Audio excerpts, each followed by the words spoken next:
가을 햇살이 창문을 통해 스며드는 조용한 오후, 박종수 씨는 평소와 다름없이 책상 앞에 앉아 있었습니다. 68세에 은퇴한 국어교사인 그는 3년 전 정년퇴직을 하고 난 후 혼자 사는 2층 단독주택에서 책 읽기와 오래된 물건 수집을 취미로 삼으며 조용한 노후를 보내고 있었습니다. 아내를 5년 전에 먼저 떠나보내고 자식들은 모두 서울에서 각자의 삶을 살아가고 있었기에 종수 씨의 일상은 대부분 혼자만의 시간으로 채워져 있었습니다.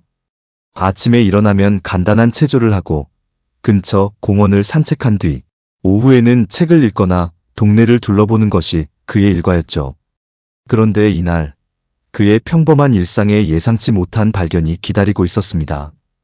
동네 마을회관에서 열린 유품 경매에서 단돈 10,000원에 산 낡은 라디오 하나가 그의 인생에 숨겨진 비밀을 드러내게 될 줄은 그 누구도 몰랐습니다.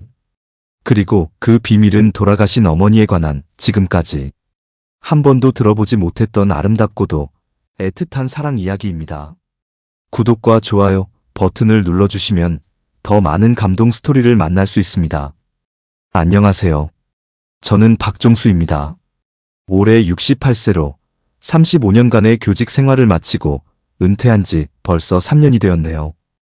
오늘 여러분께 들려드릴 이야기는 제가 직접 겪은 일로 아마 저와 비슷한 나이대의 분들이라면 충분히 공감하실 만한 내용일 것 같습니다. 혹시 여러분께서도 나이가 들면서 부모님에 대해 새롭게 알게 된 사실들이 있으신가요? 평생을 함께 살았지만 몰랐던 부분들, 그리고 그것을 알게 되었을 때의 그 복잡한 감정들 말입니다. 제 이야기가 바로 그런 내용입니다.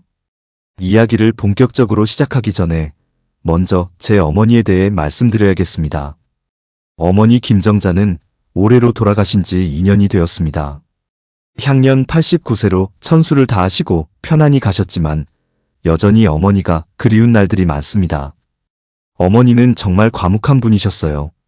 제가 어릴 때부터 많은 말씀을 하시는 편이 아니셨고 특히 당신의 과거나 젊은 시절에 대해서는 거의 말씀하지 않으셨습니다.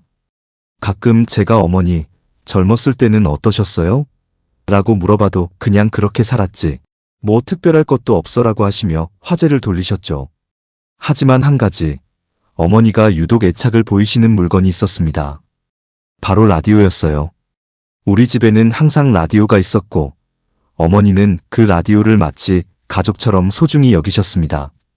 새 라디오가 나와도 굳이 바꾸려 하지 않으시고 고장이 나면 수리해서라도 계속 사용하셨어요. 어린 제가 보기에도 어머니와 라디오의 관계는 뭔가 특별했습니다. 다른 집에서는 텔레비전을 보거나 음악을 들을 때 다양한 방법을 사용했지만 어머니는 오직 라디오만을 고집하셨거든요. 그리고 라디오를 들으실 때의 어머니 표정은 평소와는 사뭇 달랐습니다. 특히 일요일 저녁 7시가 되면 어머니는 다른 모든 일을 멈추고 라디오 앞에 앉으셨어요. 그 시간에는 그리운 노래 시간이라는 프로그램이 방송되었는데 주로 오래된 가요들이 나왔습니다. 어머니는 그 시간만큼은 그 누구도 방해하지 못하게 하셨고 심지어 전화가 와도 받지 않으셨어요. 종수야, 어머니가 라디오 듣는 시간에는 되도록 조용히 해다오. 어머니가 제게 하신 몇 안 되는 부탁 중 하나였습니다. 그래서 저도 자연스럽게 일요일 저녁 7시에서 8시까지는 어머니만의 시간으로 인정하고 조용히 지냈었죠. 그런데 지금 돌이켜보면 그 시간 동안의 어머니 모습에는 뭔가 특별한 것이 있었어요. 평소보다 더 진지하셨고 때로는 눈시울이 붉어지기도 하셨습니다. 그리고 가끔씩은 라디오에서 나오는 노래에 맞춰 아주 작게 콧노래를 흥얼거리시기도 했어요. 어머니, 그 노래 아세요? 한 번은 제가 그렇게 물어본 적이 있었습니다. 그때 어머니는 잠깐 놀란 듯한 표정을 지으시더니 곧 평온한 미소를 지으며 말씀하셨어요. 어머니 젊었을 때 많이 들었던 노래란다. 그때는 라디오가 유일한 오락이었거든. 그때는 그저 그런가 보다 했는데 이제 와서 생각해보니 그 말씀에는 더 깊은 의미가 있었던 것 같습니다. 그날도 평범한 토요일 아침이었습니다. 가을이 깊어가는 10월 말, 아침 공기가 제법 차가워진 날이었어요. 평소처럼 7시에 일어나 간단히 세수를 하고 라디오 체조를 한 뒤 근처 공원으로 산책을 나갔습니다. 산책로를 걸으면서 가을 단풍을 구경하고 있는데 평소보다 동네가 조금 소란스러워 보였어요. 여기저기서 사람들이 모여 이야기하는 소리가 들렸고, 특히 마을회관 쪽에서 무언가 준비하는 듯한 움직임이 보였습니다. 박 선생님, 안녕하세요. 산책 중에 만난 동네 이웃 할머니가 반갑게 인사를 건네셨어요. 아, 김 할머니. 안녕하세요. 그런데 오늘 마을회관에서 무슨 행사라도 있나요? 아, 그걸 모르셨구나. 오늘 최 할머니 댁 유품 경매가 있어요. 얼마 전에 돌아가셨잖아요. 최 할머니는 저보다 1살 많으신 분으로 동네에서 혼자 사시다가 지난달에 갑자기 돌아가신 분이었습니다.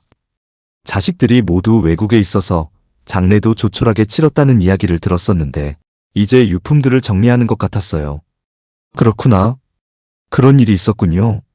박 선생님도 오래된 물건들 좋아하시니까 한번 구경해 보세요. 10시부터 시작한다고 하던데요. 김 할머니의 말에 문득 관심이 생겼습니다. 평소 골동품이나 오래된 물건들을 좋아했던 저로서는 그냥 지나칠 수 없는 기회였어요. 게다가 최근에는 혼자 지내는 시간이 많아서 이런 작은 구경거리라도 있으면 반가웠거든요. 산책을 마치고 집에 돌아와 간단히 아침을 드신 후 9시 50분경에 마을회관으로 향했습니다. 생각보다 많은 사람들이 모여 있었어요. 대부분 제 또래이거나 조금 젊은 분들이었는데 모두들 진지한 표정으로 경매에 나온 물건들을 살펴보고 있었습니다. 마을회관 안에는 테이블이 여러 개 놓여 있었고 그 위에는 최 할머니가 생전에 사용하시던 물건들이 가지런히 정리되어 있었어요. 한복, 그릇들, 가구, 액자, 책들. 한 사람의 인생이 고스란히 드러나 있는 것 같아서 왠지 마음이 숙연해졌습니다. 사람들은 주로 값어치가 있어 보이는 물건들에 관심을 보였어요. 화려한 도자기, 금태가 둘러진 안경, 오래된 시계, 진주 목걸이 등 비싼 것들 주변에는 사람들이 빙 둘러서서 품정을 하고 있었습니다. 이거 진품인 것 같은데? 저 시계는 꽤 비쌀 것 같아. 도자기 상태가 참 좋네. 이런 대화들이 여기저기서 들려왔어요. 저도 처음에는 그런 물건들을 둘러보았지만 솔직히 큰 관심이 생기지 않았습니다. 너무 비싸 보였고 또 제가 혼자 살기에는 부담스러운 물건들이었거든요. 그러던 중 제 발걸음은 자연스럽게 구석진 곳으로 향했습니다.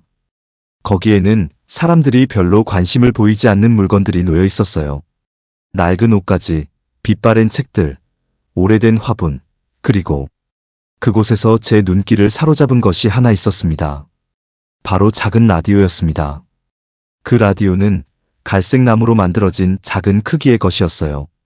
겉보기에는 1970년대나 80년대쯤 만들어진 것 같았고 표면은 오랜 세월의 흔적으로 여기저기 색이 발해 있었습니다. 모서리 부분은 살짝 떨어져 나간 곳도 있었고 전체적으로 낡아 보였어요. 하지만 왜인지 모르게 제 발걸음이 그 라디오 쪽으로 향했습니다. 마치 그 라디오가 저를 부르고 있는 것 같은 이상한 기분이었어요. 라디오를 손에 들어보는 순간 정말 설명하기 어려운 감정이 밀려왔습니다. 마치 어디선가 본 듯한, 아니 만져본 듯한 익숙함이었어요. 손에 전해지는 무게감, 나무의 질감, 심지어 라디오에서 나는 특유의 냄새까지 모든 것이 낯익었습니다. 이상하다. 이 라디오를 왜 이렇게 잘 아는 것 같지? 혼잣말을 중얼거리며 라디오를 여러 각도로 살펴봤습니다. 앞면에는 둥근 다이얼이 있었고 위쪽에는 안테나를 늘릴 수 있는 부분이 있었어요. 뒷면에는 전원선이 달려 있었고 배터리를 넣는 곳도 있었습니다. 라디오를 들여다보면서 문득 떠오르는 기억이 있었어요. 어린 시절 어머니가 항상 거실 한구석에 두고 아끼시던 그 라디오와 너무나 비슷했거든요. 크기도 그렇고 색깔도 그렇고 심지어 다이얼의 모양까지. 설마 이게 우리 집에 있던 그 라디오와 같은 모델인가? 궁금증이 생겨서 라디오를 더 자세히 살펴봤습니다. 앞면 아래쪽을 보니 작은 글씨로 제조회사와 모델명이 적혀 있었어요. GOLDSTAR GR-650이라고 되어 있었습니다. 그 순간 기억이 번뜩 떠올랐어요. 어머니가 쓰시던 라디오에서도 똑같은 글씨를 본 적이 있었거든요. 어릴 때 호기심에 라디오를 이리저리 살펴보다가 발견했던 그 글씨가 정확히 일치했습니다. 정말 같은 모델이네. 감정이 복잡해졌습니다. 어머니가 그렇게 아끼시던 라디오와 똑같은 제품을 여기서 만나게 될 줄은 생각도 못했거든요. 그런데 이상한 것은 이 라디오를 보고 있으니 어머니 생각이 더욱 간절히 났다는 것이었어요. 라디오를 품에 안고 서 있는데 주변에서 다른 사람들의 대화가 들려왔습니다. 저 라디오는 완전 고물이야. 요즘 누가 저런 걸 써? 맞아. 휴대폰으로 라디오도 다 들을 수 있는데 그냥 버리는 게 낫겠어. 사람들의 말을 듣고 있으니 마음이 좀 아팠어요. 저에게는 단순한 고물이 아니었거든요. 어머니와의 추억이 담긴 소중한 물건으로 느껴졌습니다. 그때 경매사가 마이크를 잡고 말했습니다. 자, 이제 경매를 시작하겠습니다. 먼저 비싼 물건들부터 시작하겠어요. 경매가 시작되자 분위기가 사뭇 달라졌습니다. 처음에는 그냥 구경하러 온 것 같던 사람들도 진지한 표정으로 변했고 여기저기서 속삭이는 소리들이 들렸어요. 첫 번째로 나온 것은 화려한 청화백자 화병이었습니다. 시작가 50만 원입니다. 경매사의 목소리가 울리자마자 여러 손이 번쩍 올라갔어요. 60만 원, 70만 원, 80만 원. 가격이 계속 올라갔습니다. 결국 120만 원에 중년 남성분이 낙찰받으셨어요. 그 다음에는 금태 안경, 오래된 시계, 진주 목걸이 등이 차례로 나왔습니다. 모두 상당한 가격에 낙찰되었어요. 사람들의 눈빛이 반짝반짝 빛났고 낙찰받지 못한 분들은 아쉬워하는 표정을 지었습니다. 저는 그런 모습들을 보면서 문득 생각에 잠겼어요. 과연 물건의 가치는 돈으로만 매겨지는 걸까? 라는 의문이 들었거든요. 저기 비싸게 팔린 화병이나 시계들이 정말 그 돈만큼의 가치가 있는 걸까요? 아니면 그저 사람들이 비싸다고 여기기 때문에 비싼 걸까요? 반면에 제가 들고 있는 이 라디오는 아무도 거들떠보지 않았지만 저에게는 어떤 화병보다도 소중하게 느껴졌습니다. 어머니와의 추억 때문일 수도 있고 아니면 정말로 어떤 특별한 인연이 있는 건지도 모르겠어요. 박 선생님, 그 라디오에 관심 있으세요? 옆에 있던 김할머니가 제게 물어보셨어요. 아, 네.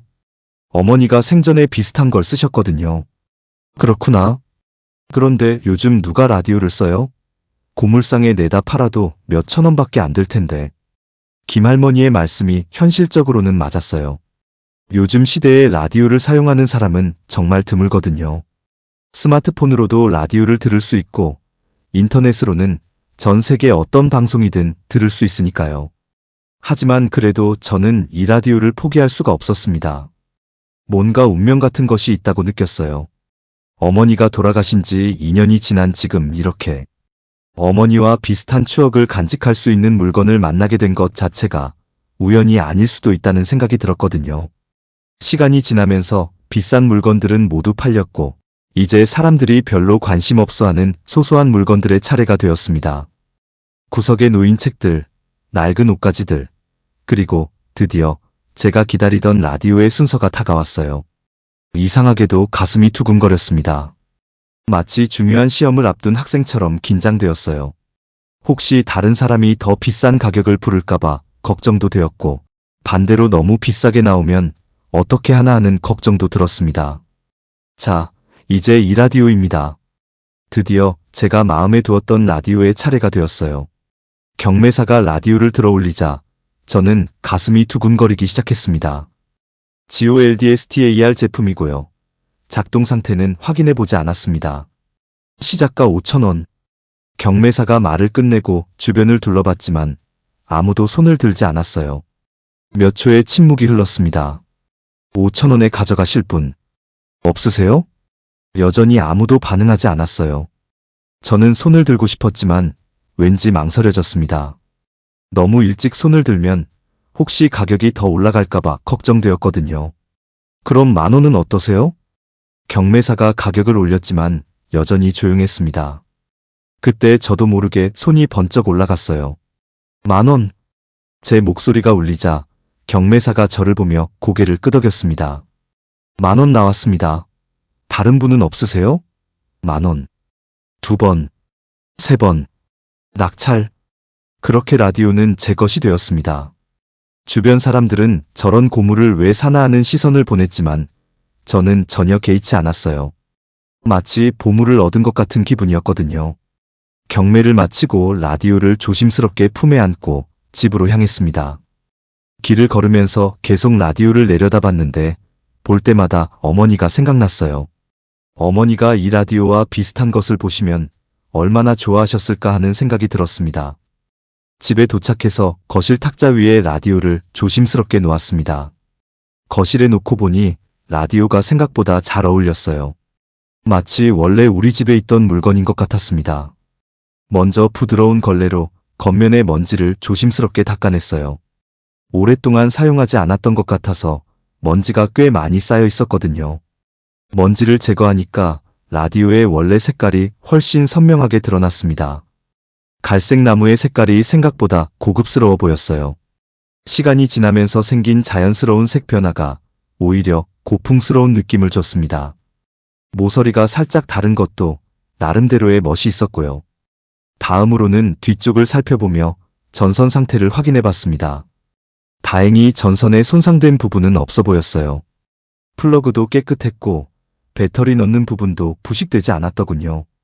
자, 이제 소리가 나오나 한번 들어보자. 마음속으로는 기대 반, 걱정 반의 심정이었어요. 오래된 라디오라서 작동이 안 될 가능성도 있었거든요. 하지만 설사 작동이 안 되더라도 상관없다고 생각했습니다. 어머니와의 추억을 되새기는 것만으로도 충분한 가치가 있다고 봤거든요. 전원 플러그를 콘센트에 꽂고 파워 버튼을 눌렀습니다. 잠깐의 정적 후에 지지직거리는 잡음이 들려왔어요. 오, 전원은 들어오는군요. 주파수 다이얼을 이리저리 돌려보며 방송을 찾아봤습니다. 하지만 명확하게 들리는 방송은 없었어요. 그저 지지직거리는 잡음과 함께 가끔씩 희미하게 음성이나 음악 소리가 들릴 뿐이었습니다. 아마도 안테나에 문제가 있거나 아니면 내부 부품이 노화된 것 같았어요. 하지만 그래도 전원이 들어온다는 것만으로도 다행이라고 생각했습니다. 역시 오래된 거라 제대로 안 나오는구나. 약간 실망스럽긴 했지만 예상했던 일이었어요. 수십 년 된 라디오가 멀쩡하게 작동하기를 바라는 것 자체가 욕심이었죠. 라디오를 끄고 뒤집어서 더 자세히 살펴보기 시작했습니다. 혹시 수리할 수 있는 부분이 있는지 아니면 배터리를 바꾸면 더 잘 들릴지 확인해 보려고 했어요. 뒷면을 자세히 들여다보던 중 나사와 나사 사이의 작은 틈에서 이상한 것을 발견했습니다. 뭔가 하얀 것이 삐죽 나와 있었어요. 처음에는 제품 설명서나 보증서 같은 것인가 했는데 자세히 보니까 손글씨가 적힌 종이 같았습니다. 이게 뭐지? 호기심이 생겨서 조심스럽게 그 종이를 빼내려고 했어요. 워낙 오래된 것 같아서 자칫 찢어질까봐 매우 조심스럽게 작업했습니다. 핀셋을 가져다가 천천히, 아주 천천히 빼냈어요. 종이는 생각보다 상태가 양호했습니다. 누렇게 변색되기는 했지만 찢어지지 않았어요. 얇은 편지지 같았는데 정성스럽게 접혀 있었습니다. 편지지를 펼치는 순간 제 손이 미세하게 떨리기 시작했습니다. 오래된 종이 특유의 냄새와 함께 정성스러운 손글씨가 눈에 들어왔어요. 편지는 푸른 만년필로 쓰여져 있었고 글씨체가 매우 정성스럽고 아름다웠습니다. 그 시대 사람들 특유의 반듯하고 단정한 필체였어요. 정자 씨에게. 첫 줄을 읽는 순간 심장이 두근거리기 시작했습니다. 정자. 그것은 바로 제 어머니의 이름이었거든요. 편지를 천천히 한 글자씩 읽어내려갔습니다. 정자 씨, 그날 역에서 끝내 오지 않았군요. 오후 3시부터 밤 11시까지 8시간을 기다렸지만 당신의 모습은 보이지 않았습니다. 처음에는 늦은 건가 했고 시간이 더 지나니까 무슨 급한 일이 생긴 건가 했습니다. 하지만 밤이 되도록 오지 않으니 이제는 정말 마음이 바뀐 건가 하는 생각이 듭니다. 그래도 전 아직 당신을 기다립니다. 혹시 모를 오해나 실수가 있었을지도 모르니까요. 정자 씨, 우리가 함께 들었던 그 라디오 방송을 기억하시나요? 매주 일요일 저녁 7시에 나오던 그리운 노래 시간 말입니다. 우리는 그 시간이 되면 어김없이 공원 벤치에 앉아서 함께 라디오를 들었었죠. 당신이 좋아했던 목포의 눈물이 나올 때면 당신은 항상 눈시울을 붉히셨고 저는 그런 당신의 모습이 너무 예뻤습니다. 그리고 이미자의 동백아가씨가 나오면 당신은 작게나마 콧노래를 따라 부르곤 했었죠. 그때 우리는 꿈을 키웠었습니다. 언젠가는 결혼해서 우리만의 집을 꾸미고 거실에 라디오를 놓고 매일 함께 음악을 들으며 살겠다고 했었죠. 아이들이 태어나면 그 아이들과 함께 라디오 앞에 모여 앉아서 가족의 시간을 보내겠다고 했었습니다. 하지만 이제는 혼자서 그 시간을 보내고 있습니다. 라디오를 켜면 당신과 함께했던 그 소중한 추억들이 되살아나서 끄지도 켜지도 못하겠어요. 그냥 라디오 앞에 앉아서 당신을 그리워하며 시간을 보내고 있습니다. 정자씨, 혹시 당신도 저처럼 그 시절을 그리워하고 있나요? 혹시 당신도 일요일 저녁 7시가 되면 우리가 함께했던 그 순간들을 떠올리고 있나요? 만약 그렇다면 언젠가 다시 만날 수 있는 날이 올까요? 저는 여전히 당신을 사랑합니다. 그리고 기다리고 있습니다. 영우 올림. 편지를 다 읽고 나니 머릿속이 하얘졌습니다. 이게 현실인가 싶을 정도로 믿기 어려웠어요. 제가 알고 있던 어머니는 평생 아버지 한 분만을 사랑하며 살아오신 분이었는데 이렇게 애틋한 연인이 계셨다니. 편지를 읽고 나서 가장 먼저 떠오른 것은 아버지에 대한 생각이었습니다. 아버지는 어머니보다 3살 많으셨고 10년 전에 돌아가셨어요. 평생을 성실하고 과묵한 가장으로 살아오셨던 분이었습니다. 아버지와 어머니의 결혼은 중매로 이루어졌다고 들었어요. 그 시대에는 연애 결혼보다는 중매 결혼이 더 일반적이었으니까요. 하지만 두 분은 서로를 존중하고 사랑하며 살아오셨다고 생각했었거든요. 그런데 이 편지를 보니 어머니에게는 아버지 이전에 진짜 사랑했던 사람이 있었다는 것을 알게 되었어요.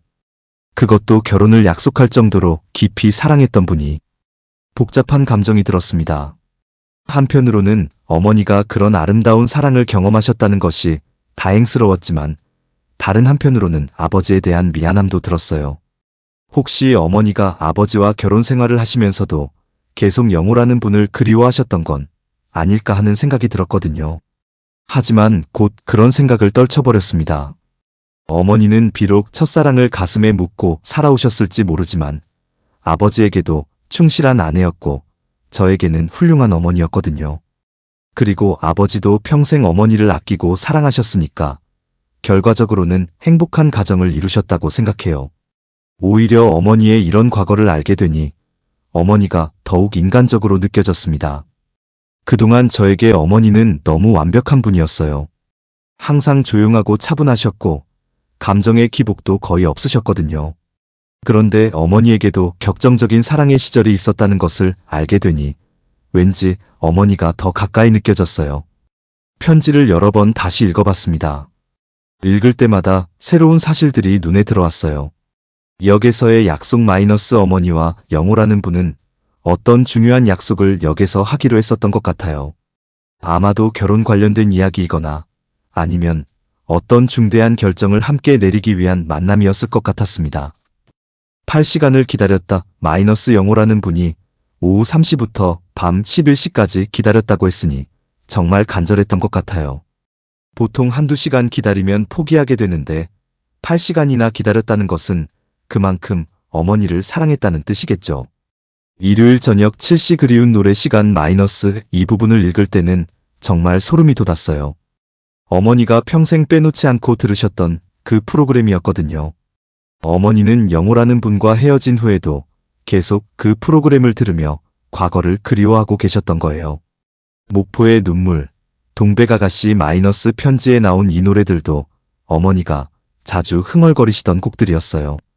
특히 목포의 눈물이 나오면 어머니는 항상 조용해지셨는데 이제 그 이유를 알 것 같았습니다. 편지의 내용을 종합해보면 어머니와 영호라는 분은 정말 깊이 사랑하는 사이였던 것 같아요. 단순한 연인 관계를 넘어서서 결혼을 약속한 사이였을 가능성이 높았습니다. 그런데 어떤 이유에서인지 어머니는 그날 약속 장소에 나가지 않으셨어요. 무슨 일이 있었던 걸까요? 부모님의 반대가 있었던 걸까요? 아니면 다른 어떤 사정이 생겼던 걸까요? 궁금증이 꼬리를 물고 일어났지만 이제는 알 수 있는 방법이 없었어요. 어머니도 돌아가셨고 영호라는 분이 지금 어디서 뭘 하고 계시는지도 알 수 없으니까요. 하지만 한 가지 확실한 것은 이 편지가 라디오 안에 들어있었다는 것 자체가 의미가 있다는 점이었어요. 아마도 어머니가 영호라는 분으로부터 받은 편지를 소중히 보관하시다가 어떤 이유로 라디오 안에 숨겨두신 것 같았습니다. 그리고 그 라디오가 어떤 경로를 통해서 최할머니에게 갔다가 다시 저에게까지 오게 된 거겠죠. 정말 기구한 운명이라고 생각되었어요. 편지를 읽고 난 후 어린 시절의 기억들을 하나씩 떠올려 봤습니다. 그동안은 단순한 추억이었던 것들이 이제는 완전히 다른 의미로 다가왔어요. 어머니는 정말로 라디오를 사랑하셨습니다.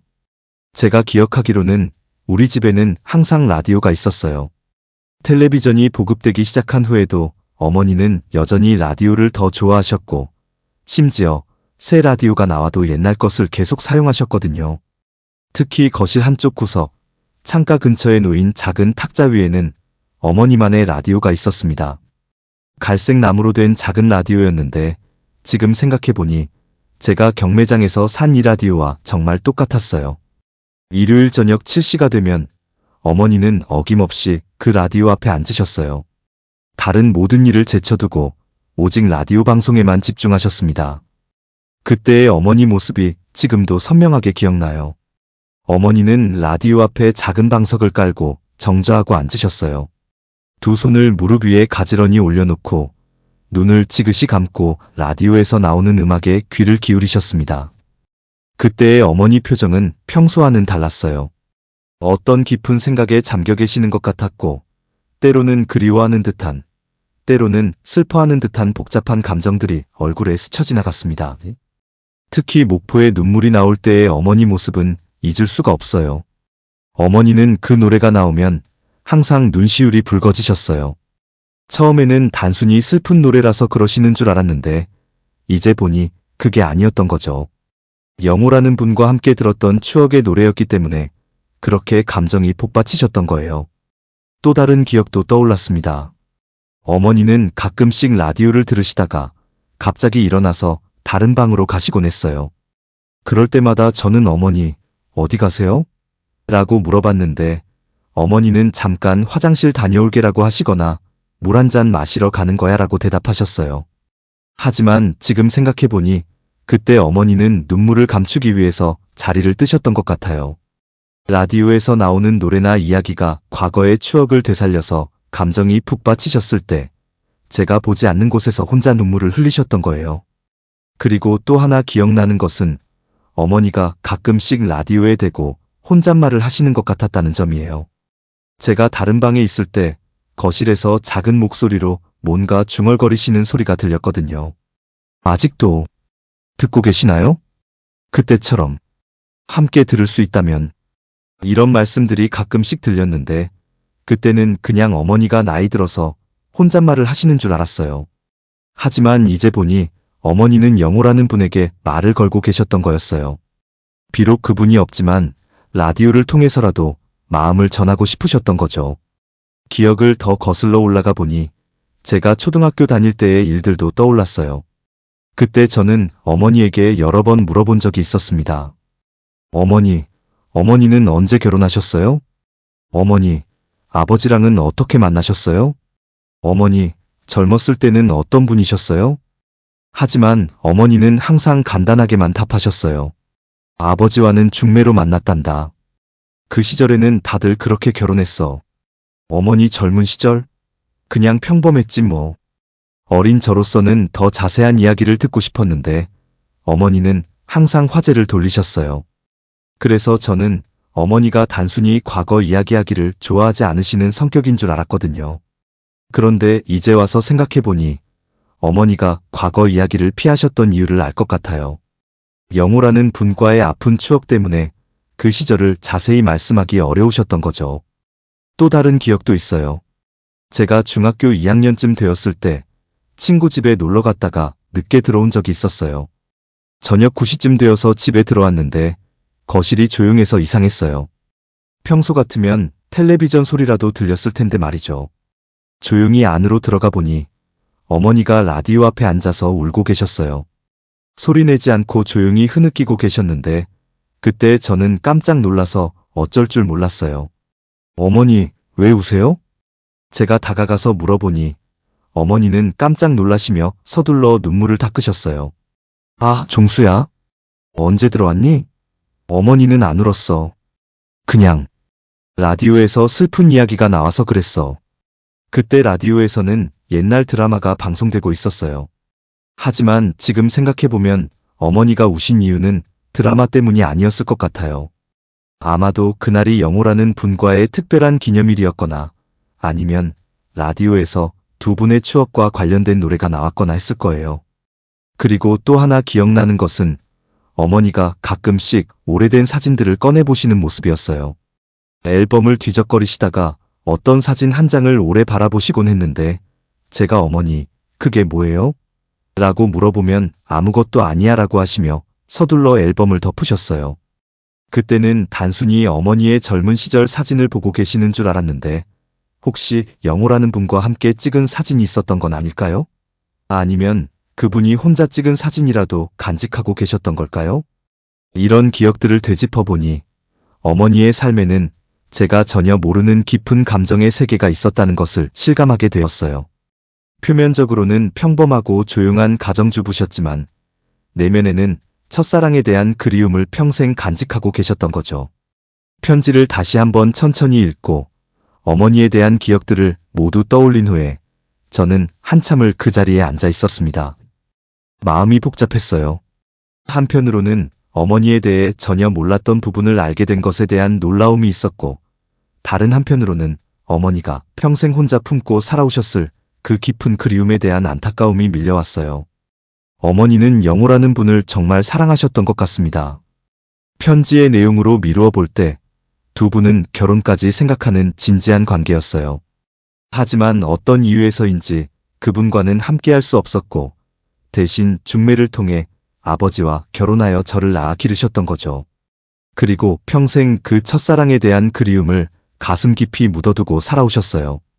겉으로는 아무렇지 않은 척 하시면서도 매주 일요일 저녁이면 라디오 앞에 앉아서 과거를 그리워하셨던 거예요. 어머니, 얼마나 힘드셨을까? 이제야 어머니의 마음을 조금이나마 이해할 수 있을 것 같았습니다. 평생을 함께한 남편이 있고 사랑하는 아들이 있었지만 그래도 마음 한구석에는 채울 수 없는 빈자리가 있으셨던 거예요. 그런 어머니의 마음을 생각하니 가슴이 아팠습니다. 어머니는 얼마나 외로우셨을까요? 얼마나 그리우셨을까요? 그리고 그 마음을 아무에게도 털어놓지 못하고 혼자 간직하고 계셨으니 얼마나 답답하셨을까요? 특히 라디오를 들으실 때마다 영호라는 분이 생각나셨을 텐데 그때마다 어떤 기분이셨을까 상상해보니 마음이 더욱 아팠어요. 행복했던 추억과 아픈 이별이 동시에 떠오르셨을 테니까요. 그 순간 제 눈에서도 눈물이 흘러내렸습니다. 어머니의 지난 삶에 숨겨진 아픔과 사랑을 이제야 이해하게 되었기 때문이었어요. 동시에 그동안 어머니의 그런 마음을 전혀 몰랐던 제 자신에 대한 미안함도 들었습니다. 어머니, 이제 알겠습니다. 평생 왜 라디오 곁을 떠나지 않으셨는지. 혼잣말처럼 중얼거리며 편지를 가슴에 꼭 안았습니다. 어머니가 평생 혼자 품고 계셨을 그 마음이 이제야 제게 전해진 것 같았어요. 그리고 동시에 깨달은 것이 하나 있었습니다. 어머니가 돌아가시기 전에 하신 그 말씀 말이에요. 종수야, 어머니가 떠나고 나면 우리 집에 있는 물건들 중에 라디오만큼은 함부로 버리지 말거라. 그때는 그냥 오래된 라디오에 대한 애착 정도로 생각했었는데 이제 보니 그 말씀에는 훨씬 깊은 의미가 있었던 것 같습니다. 어머니는 아마도 당신의 첫사랑과 관련된 추억들을 라디오를 통해 후세에 전하고 싶으셨던 것 같아요. 그리고 정말 신기한 것은 어머니의 라디오가 아닌 다른 라디오에서 어머니와 관련된 편지를 발견하게 되었다는 점이었어요. 이것은 정말 운명이라고 밖에 설명할 수 없었습니다. 어쩌면 어머니가 하늘에서 저를 이끌어서 이 편지를 발견하게 해주신 건 아닐까요? 평생 혼자 간직하셨던 그 사랑 이야기를 이제는 아들인 저와 나누고 싶으셨던 건 아닐까? 편지를 발견한 지 며칠이 지나면서 저는 점점 영호라는 분에 대한 궁금증이 커져갔습니다. 과연 이분이 지금도 살아계신지, 살아계신다면 어디서 뭘 하고 계신지 알고 싶었어요. 편지에는 성함이 영호라고만 되어 있어서 성씨를 알 수가 없었습니다. 하지만 포기할 수는 없었어요. 어머니와 그분의 사랑 이야기에 대해 더 알고 싶었고, 가능하다면 그분을 직접 만나서 어머니에 대한 이야기를 나누고 싶었거든요. 먼저 동네 어르신들께 물어보기 시작했습니다. 어머니와 같은 세대이시거나 조금 더 연장자이신 분들이라면 혹시 아실 수도 있다고 생각했거든요. 할머니, 혹시 우리 어머니 젊으실 때 영호라는 분 알고 계세요? 동네 김할머니께 조심스럽게 물어봤습니다. 영호? 영호가 누구? 성이 뭔데? 그게 성씨는 모르겠고 영호라는 이름만 알고 있어요. 우리 어머니와 아시던 분 같은데. 글쎄, 영호라는 이름이 그 시절에는 흔했거든. 김영호도 있었고 박영호도 있었고. 구체적으로 어떤 분인지 모르겠네. 여러 어르신들께 물어봤지만 뚜렷한 정보를 얻을 수는 없었어요. 영호라는 이름이 그 시대에는 상당히 일반적인 이름이었고 성씨를 모르니까 찾기가 쉽지 않았습니다. 그래서 다른 방법을 생각해봤어요. 편지에서 중요한 단서가 될 만한 부분들을 다시 한번 정리해봤습니다. 첫째, 역에서의 약속 마이너스 어머니와 영호 씨가 만나기로 한 역이 어디인지 알 수 있다면 그 지역 주변에서 수소문해 볼 수 있을 것 같았어요. 둘째, 라디오 방송 마이너스 그리운 노래 시간이라는 프로그램을 함께 들었다고 했으니 그 방송을 듣던 다른 사람들 중에 두 분을 기억하는 분이 계실 수도 있겠다는 생각이 들었어요. 셋째, 좋아했던 노래들 마이너스 목포의 눈물, 동백아가씨 같은 노래들을 함께 들었다고 하니 그런 음악을 좋아하는 모임이나 동호회 같은 곳에서 정보를 얻을 수 있을 것 같았어요. 어머니가 젊으셨을 때 살던 동네를 직접 가보기로 했습니다.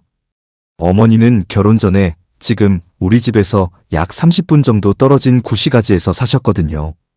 그 동네에 가서 오래된 가게들, 특히 그 시절부터 있었을 만한 곳들을 찾아다니며 물어봤어요.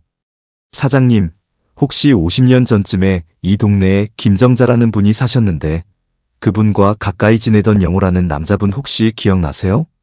오래된 이발소 사장님께 물어봤지만 너무 오래된 일이라 기억하지 못하신다고 하셨어요. 아이고, 50년 전이라. 그때는 내가 여기서 일한 지 얼마 안 되었을 때라 잘 모르겠네. 약국, 구멍가게, 오래된 찻집, 여러 곳을 다녀봤지만 뚜렷한 정보를 얻지는 못했어요. 하지만 포기하지 않고 계속 알아보기로 했습니다. 그러던 중 한 가지 발견한 것이 있었어요. 그 동네에 오래된 공원이 하나 있었는데 편지에서 언급된 공원 벤치에 앉아서 함께 라디오를 들었다는 내용과 일치할 수도 있겠다는 생각이 들었어요. 공원에 가서 오래된 벤치들을 살펴봤습니다. 수십 년 된 나무 벤치들이 여러 개 있었는데 그 중에서도 특히 조용한 구석진 곳에 있는 벤치 하나가 눈에 들어왔어요. 주변에 큰 나무가 있어서 그늘을 만들어주고 약간 언덕진 곳에 있어서 멀리까지 내려다볼 수 있는 자리였습니다. 혹시 어머니와 영호 아저씨가 이 벤치에 앉아서 함께 라디오를 들으셨을까? 상상해보니 정말 그럴 것 같았어요. 젊은 연인들이 데이트를 할 때 선택할 만한 낭만적인 장소였거든요. 벤치에 앉아서 주변을 둘러보니 왠지 어머니와 영호 아저씨의 모습이 그려지는 것 같았어요. 두 분이 이 자리에 앉아서 작은 휴대용 라디오를 사이에 두고 함께 음악을 들으며 미래에 대한 꿈을 이야기하셨을 모습 말이에요. 며칠간의 수소문 끝에 결국 영호 씨에 대한 구체적인 정보를 찾지는 못했습니다. 하지만 그 과정에서 저는 더 중요한 것을 깨달았어요. 꼭 영호 씨를 찾아서 만나야만 이 이야기가 완성되는 것은 아니라는 점이었습니다. 이미 편지 하나만으로도 어머니의 삶에 숨겨진 아름다운 사랑 이야기를 알게 되었고 그것만으로도 충분히 의미 있었거든요. 그날 이후로 저에게 있어서 그 낡은 라디오의 의미는 완전히 바뀌었습니다. 더 이상 그것은 단순한 고물이 아니었어요. 어머니의 청춘, 사랑, 그리고 평생을 간직하셨던 그리움이 담긴 소중한 유품이었습니다. 저는 라디오를 거실 한가운데 가장 눈에 잘 띄는 곳에 두었습니다. 그리고 매일 저녁 7시가 되면 그 앞에 앉아 라디오를 켭니다. 비록 지지직거리는 잡음밖에 들리지 않지만 그 소리 속에서도 어머니와의 연결고리를 느낄 수 있거든요. 가끔씩은 라디오 대신 제 휴대폰으로 옛날 가요를 틀어놓고 그 앞에 앉아 있기도 합니다. 목포의 눈물, 동백아가씨, 애수 같은 어머니가 좋아하셨던 노래들을 들으면서 어머니와 영호 아저씨가 함께했던 그 시간들을 상상해 봅니다. 그럴 때면 마치 어머니가 제 옆에 앉아 계신 것 같은 따뜻함을 느껴요. 그리고 어머니가 평생 품고 사셨을 그 그리움과 사랑에 대해 생각해 봅니다. 라디오를 보면서 자주 드는 생각이 있어요. 어머니는 이 라디오를 통해서 영호 아저씨와 마음으로라도 소통하고 계셨던 게 아닐까 하는 생각 말이에요. 같은 시간에 같은 방송을 듣고 있다면 비록 멀리 떨어져 있어도 마음만큼은 함께 있는 것 같은 느낌이 드셨을 테니까요. 그리고 제게도 그런 느낌이 들어요. 매일 저녁 7시에 라디오 앞에 앉아 있으면 어머니뿐만 아니라 어디선가 영호 아저씨도 같은 시간에 라디오를 들으며 어머니를 그리워하고 계실 것 같은 기분이 들거든요. 라디오를 발견한 지 이제 6개월이 지났습니다. 그동안 제 일상에는 많은 변화가 있었어요. 가장 큰 변화는 더 이상 외롭지 않다는 점입니다. 혼자 사는 집이지만 라디오가 있어서 항상 어머니와 함께 있는 것 같은 느낌이 들어요. 특히 저녁 시간에 라디오 앞에 앉아 있을 때는 정말로 어머니의 온기를 느낄 수 있습니다. 또 다른 변화는 음악에 대한 관심이 생겼다는 점이에요. 이전에는 클래식이나 최근 가요 정도만 듣곤 했는데 이제는 어머니 세대의 옛날 노래들에 푹 빠져 있습니다. 이미자, 패티김 나훈아, 조용필. 그 시절 인기 가수들의 노래를 찾아서 듣고 있어요. 그러면서 깨달은 것이 하나 있어요. 그 시대의 노래들에는 정말 진한 감정이 담겨 있다는 점이었습니다. 요즘 노래들도 물론 좋지만 옛날 노래들은 삶의 애환이 더 깊이 묻어나는 것 같아요. 어머니와 영호 아저씨가 왜 그런 노래들을 좋아하셨는지 이제 이해가 됩니다. 그리고 동네 어르신들과의 관계도 더 가까워졌어요. 어머니의 옛날 이야기를 알아보면서 여러분들과 대화를 나누게 되었거든요. 그러면서 그 시대 사람들의 삶이 어떠했는지, 어떤 어려움들이 있었는지 더 많이 알게 되었습니다. 특히 김할머니와는 더 자주 이야기를 나누게 되었어요. 김할머니도 어머니와 비슷한 연배이시라서 그 시절의 연애와 결혼 문화에 대해 많은 이야기를 해주셨거든요. 그때는 지금과는 달랐어. 연애를 자유롭게 할 수 있는 분위기가 아니었거든. 부모님 반대가 있으면 아무리 사랑해도 어쩔 수 없었지. 김할머니의 말씀을 듣고 보니 어머니가 영호 아저씨와 헤어진 이유도 짐작이 갔어요. 아마도 집안의 반대나 사회적 제약 때문이었을 가능성이 높았습니다. 라디오는 또한 제게 새로운 취미를 만들어 주었어요. 옛날 라디오에 대해 공부하기 시작한 거예요. 인터넷으로 자료를 찾아보고 라디오 수집가들의 모임에도 참여하게 되었습니다. 그러면서 알게 된 것이 제가 가지고 있는 GOLDSTAR GR-650 모델이 1978년에 출시된 것이라는 점이었어요. 그때는 꽤 인기 있는 모델이었다고 하더군요.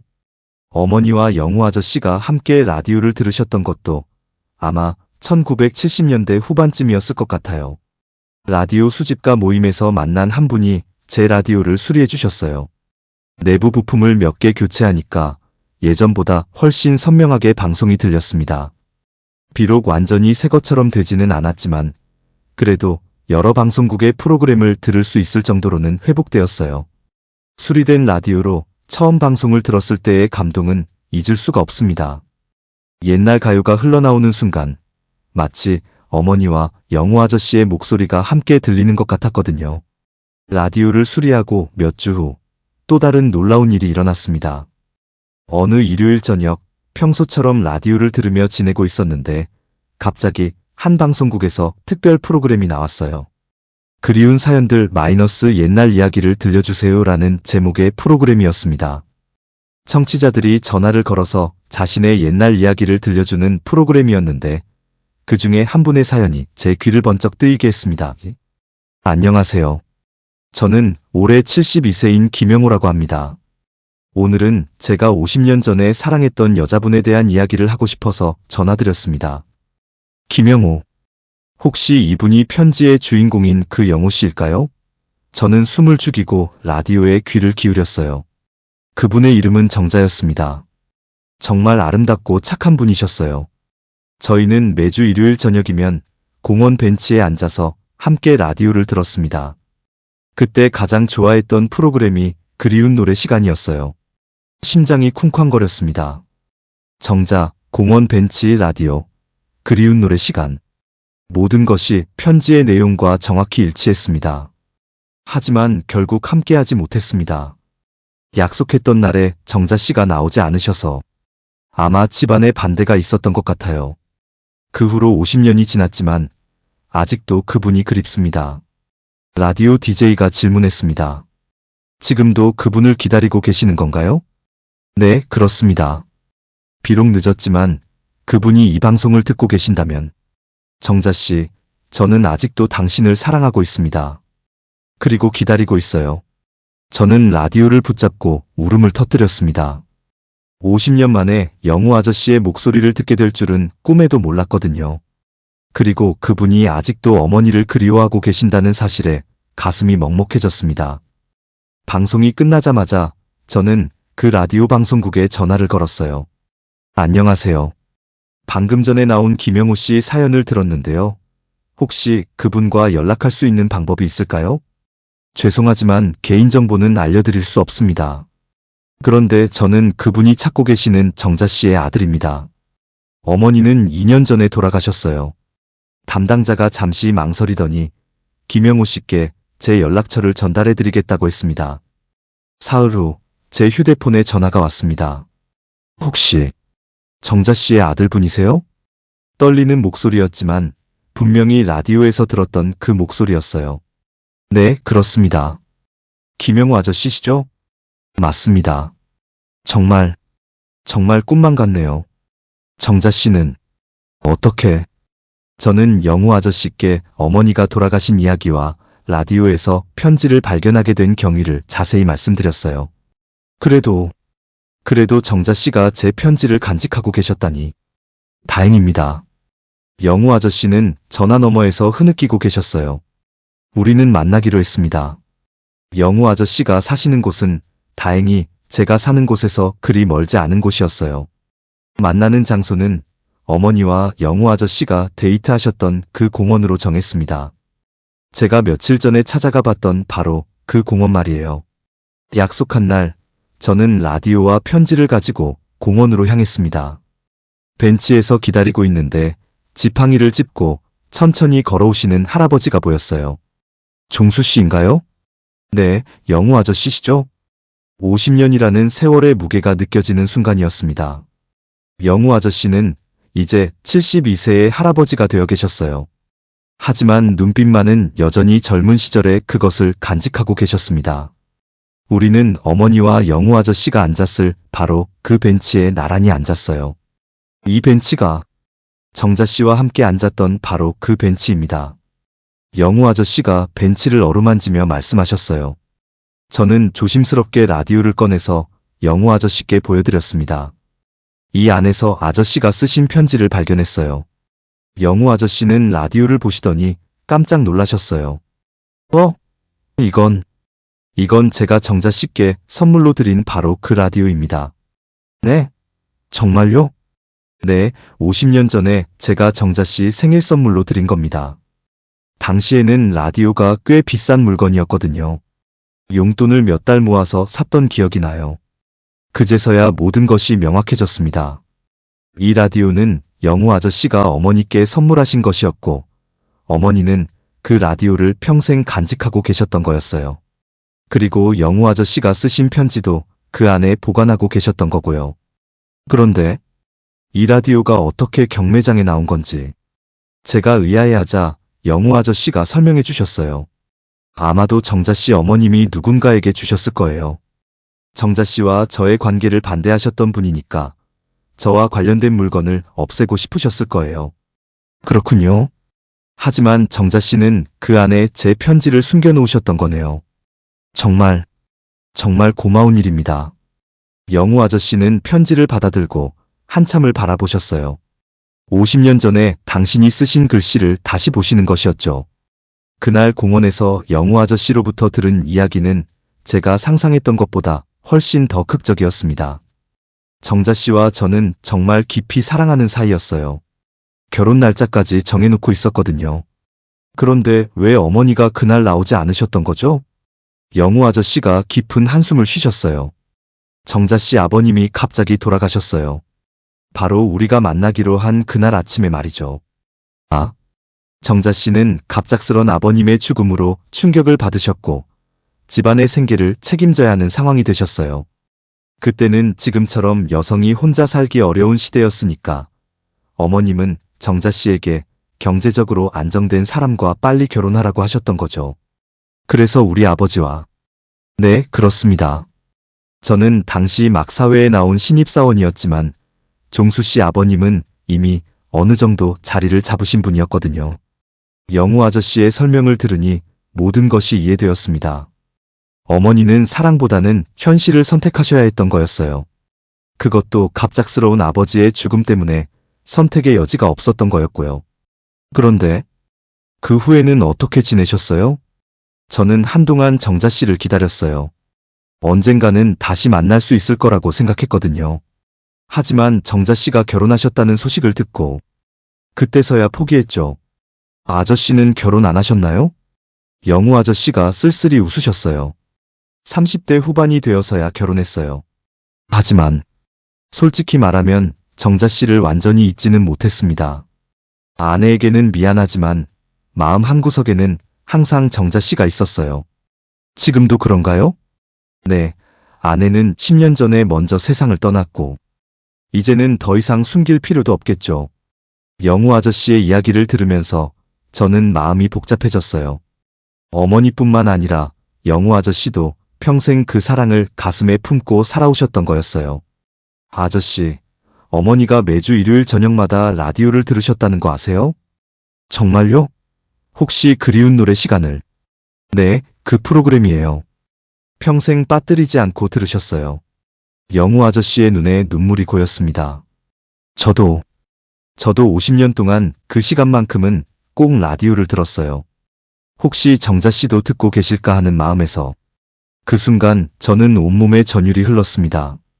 두 분은 비록 만나지 못했지만 50년 동안 매주 일요일 저녁 7시마다 같은 방송을 들으며 서로를 그리워했다는 사실을 끝까지 제 이야기를 들어주셔서 감사합니다.